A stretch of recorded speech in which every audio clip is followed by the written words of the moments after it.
A very warm good evening to one and all present out there. I greet you in the matchless name of our Lord and Savior Jesus Christ. So as usual, every evening as we meditate on God's words and His promises, this evening again we shall go forward from the forthcoming verses of Psalm 125. So the first point that we reflected on Psalm 125 was security of life. Second, security in inheritance. And today we shall contemplate and meditate on the third point, security from the wicked. Yes, security from the wicked. And the context verses are verses 4 and 5 from Psalm 125. I'll read it out for you.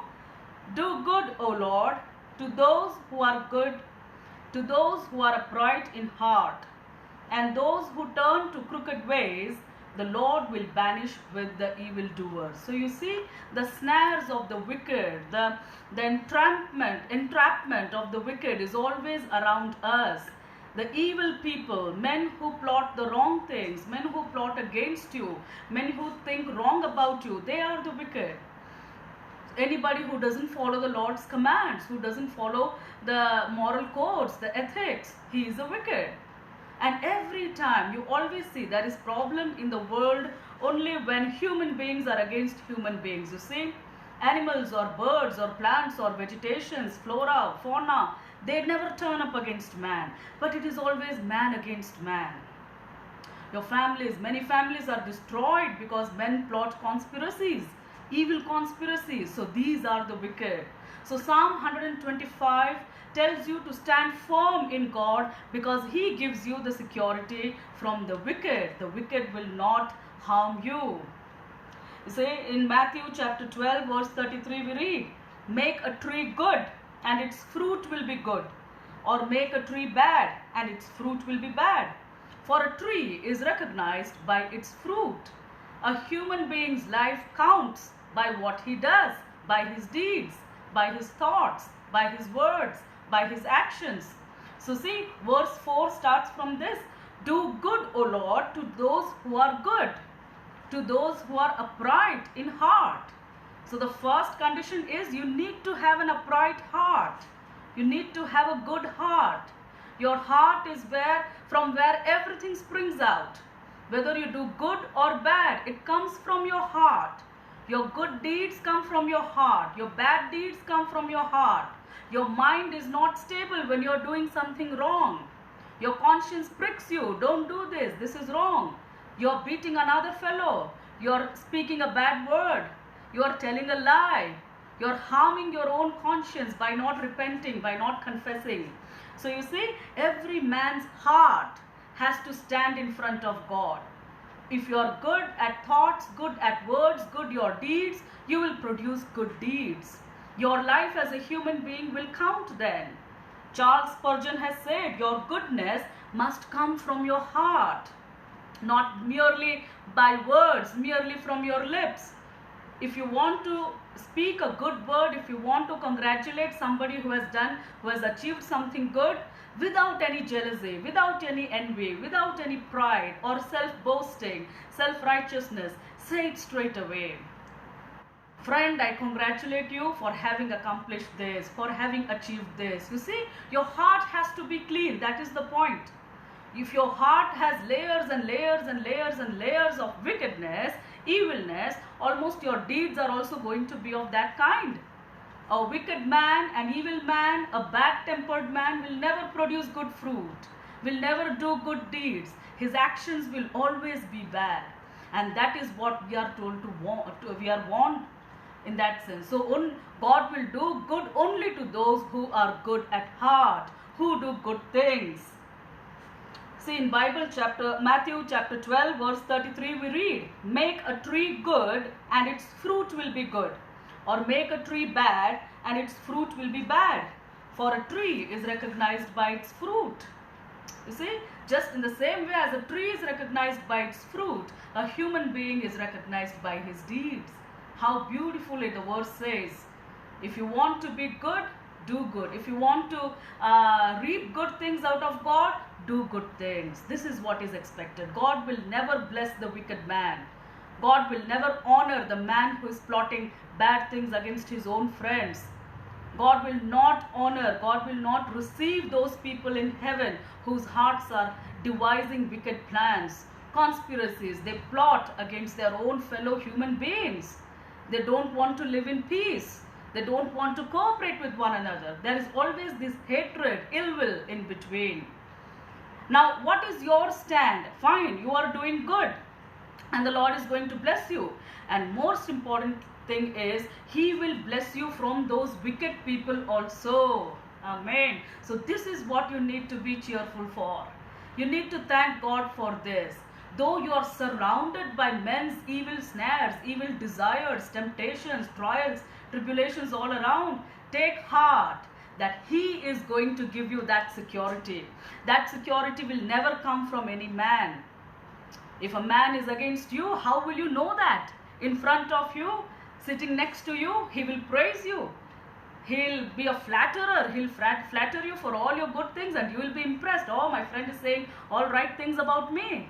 But in his heart, in the depth of his heart, he has plotted something against you, something very wrong, very evil, which you are not even aware of. So what the Psalm says, God will protect you from those wicked people. God will protect your family from the wicked. So you don't need to be afraid of them. So you have to do good. That is what we are supposed to do. See, Romans chapter 2 verses 6 to 8 says, God will give to each person according to what he has done. To those who by persistence in doing good seek glory, honor and immortality, He will give eternal life. So to those who are persistently doing good, who are continuously doing good, every day they are renewing their minds, they are renewing their thoughts, their actions are always planting good deeds. So to those you will receive the gift of eternal life. You have a seat stored in heaven for you. But for those who are self-seeking and who reject the truth and follow evil. Now evil is following bad things, doing bad things. There will be wrath and anger. The anger of the Lord, the wrath of the Lord will be against those persons. This is what is clearly explained in the scriptures. So do good. God will do good to those who are good, and God will banish those who are wicked, who are the evildoers. Matthew chapter 7 verses 21 to 23. This is the crux of those verses. Only those who do the will of the Father will enter heaven. So what is the will of God your Father? To help your fellow men, to share love, joy and peace, to inject hope in the hearts of those who are despaired, to be a light for others, to be a salt for others. That is what we read in Matthew, to be a light and salt. How the salt seasons the food. Just imagine you are eating bland food without any salt, without any seasoning. You won't even taste it. You would keep it aside. So people will keep you aside if you don't have that sweetness, that strength of that salt in you. So saltiness here means seasoning. Let your speech be seasoned. Let your deeds be seasoned. Remember, every moment people are watching you. People are watching your deeds. People are looking at you. They are gaining impressions from you. And whether that impression is good or bad, your deeds will only say. Your speech will only say. Some internet fluctuations here. Please bear with me because of the monsoon and the rains outside. And in Matthew 7 again, God says, away from me, you evildoers. So all those who are wicked, you be away from me. In Isaiah 48 verse 22 we read, there is no peace for the wicked. His peace is short-lived, short-lasting, not long-lasting. He may find peace in passing a bad joke against somebody, in being sarcastic towards somebody, snobbing somebody, but that is not real peace. The wicked has no peace. Jeremiah chapter 15 verse 21 says, So I will deliver you from the hand of the wicked, and I will redeem you from the grasp of the violent. How beautifully God's promises are telling you. See, I will deliver you from the hand of the wicked. The wicked will not be able to plot anything wrong against you. There will be no seed of wickedness in your mind. I'll deliver you from that. I'll redeem you. To redeem is to restore, to bring back. So I'll redeem you from the grasp of the violent. Those people who are spreading violence, those people who show their aggression, those people who are atrocious, I'll redeem you from that. So you see how beautifully God's promises comfort us, deliver us. Now, who are these wicked? What do they do? You see, in Bible we read very clearly. 2 Timothy chapter 3 verse 3 says, they are the unloving people, the irreconcilable, the malicious people, those who gossip, those who don't have self-control, those who are brutal. They are the haters of good. 2 Timothy chapter 3 verses 2 to 5. In fact, there is a list. It is as long as 19 points, you see. So I'll just read it out for you. How are the wicked people? Who are the wicked people? What do they do? What are their qualities? Who are the bad people? Who are the people who are doing wrong things? Are you in this list? You have to introspect your own self. If you are in this list, ask for forgiveness from God. Confess your sins to God and make things right with Him. Come on to the list of the right people, of the good people, people who are close to God's heart. Don't be in this list of bad people. You see, who are these wicked? Lovers of themselves. They love only themselves, not others. They are very selfish, very self-centered. They want all things right for them, for their family. But what happens to the neighbor? What happens to the poor man begging outside? I don't care. This is their attitude. Lovers of themselves. Second, lovers of money. The love of money is the root of all evil. The Bible says people don't know how to manage money. They always mismanage it. So that is from where all evil springs up. Lovers of money. Boastful, they are proud. Abusive, they always abuse others verbally, physically. Verbal abuse, emotional abuse, physical assault is very bad. Disobedient to parents. Ungrateful. They are not thankful for any help that you have done. Ungrateful. Unholy. They don't live a pure life. They don't live a holy life. They are without love. The Bible says, love your neighbor as yourself. Share love with others. Unforgiving. If there is any misunderstanding in the relationship, their ego will be so strong, so proud that they won't take the first step in forgiveness. Their ego is very hard to melt. Their heart doesn't soften. They are slanderous, spreading false things about others, talking wrong things about others, gossiping, backbiting, bitching. How many times we have done that? If A, B and C, three friends are there, A and B are present, C is absent, A and B will talk about C. Same thing, vice versa. B and C are present, they'll talk about A. This is gossiping, this is being slanderous. Without self-control, they are lustful, they don't have a self-control. They are brutal, very cruel, very aggressive. They are not the lovers of the good things. They are treacherous, very dangerous, atrocious, inhuman. They always want to spread the wrong things. They are rash, conceited, lovers of pleasure, and having a form of godliness but not practicing godliness. This is the worst case of all. Having a form of godliness, you pretend that you are good, but in your hearts you are a voracious person, you see. So these are the people who are the wicked, and what is the punishment for them? Matthew chapter 25 verse 46 says, the wicked will go away into eternal punishment. Eternal punishment is hell. The hell is reserved for them.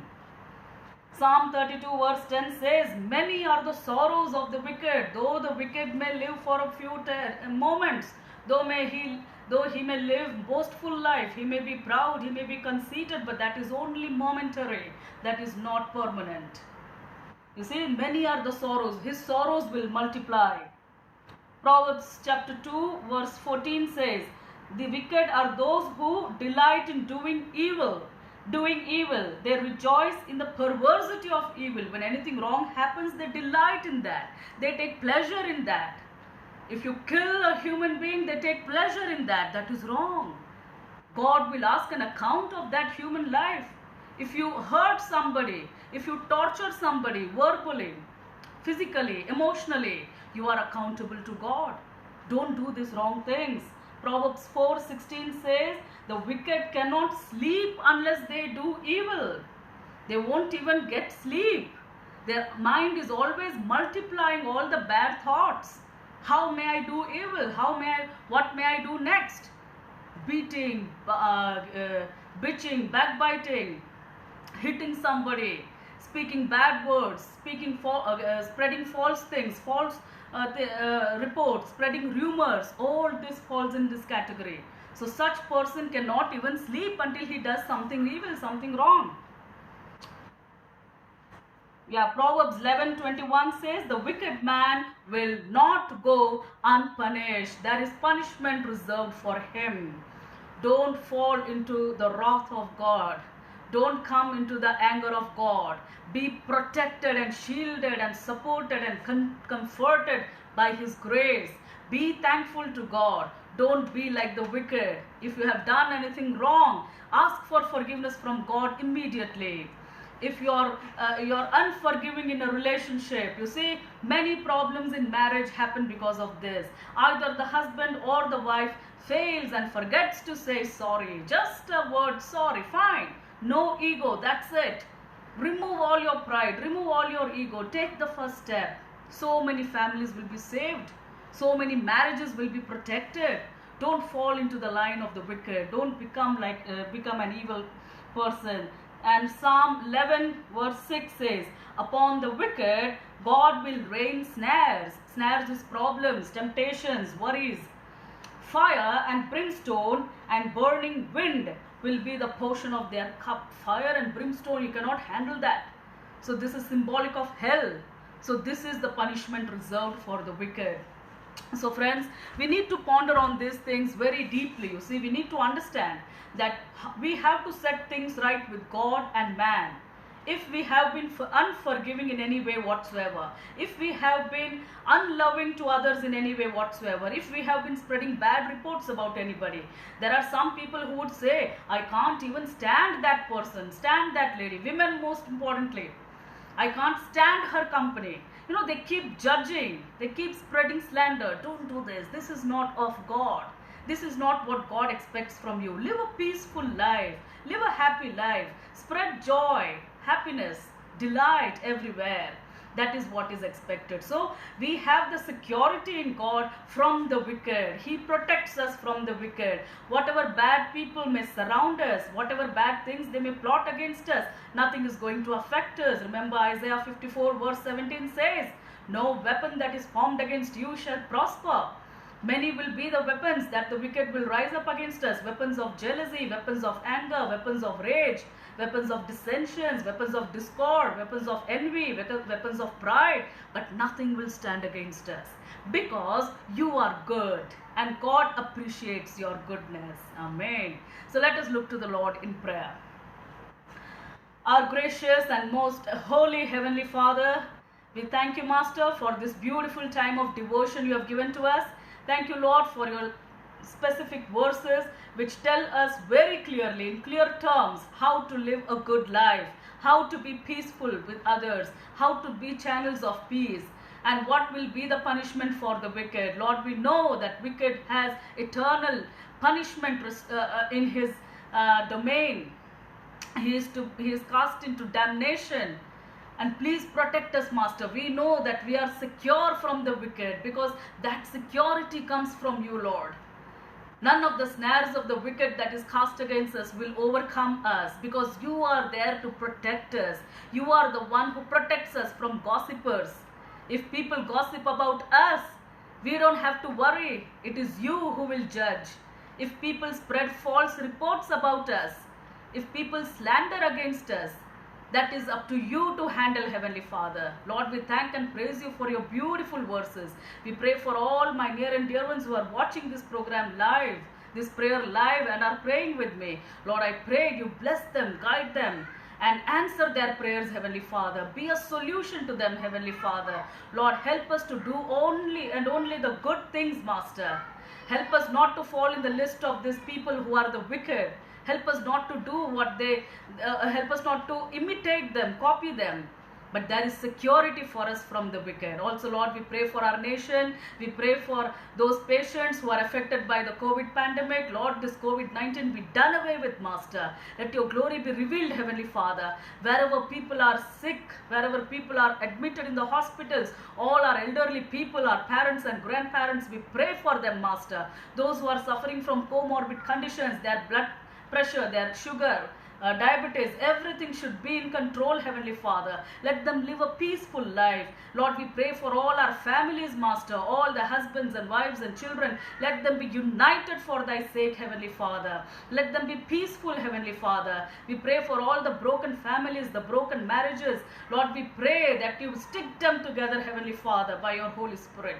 Let your Spirit come down and protect us, Heavenly Father. We pray this prayer in the sweetest and the matchless name of our Lord and Savior, Jesus Christ. Amen. So friends, we'll pray more and more. The more we pray, the more the barriers of evil, of the wicked are shaken. And the Lord will surely heal us, heal our wonderful nation, India, from this COVID pandemic. May God bless us all. See you tomorrow. Bye-bye. Thank you.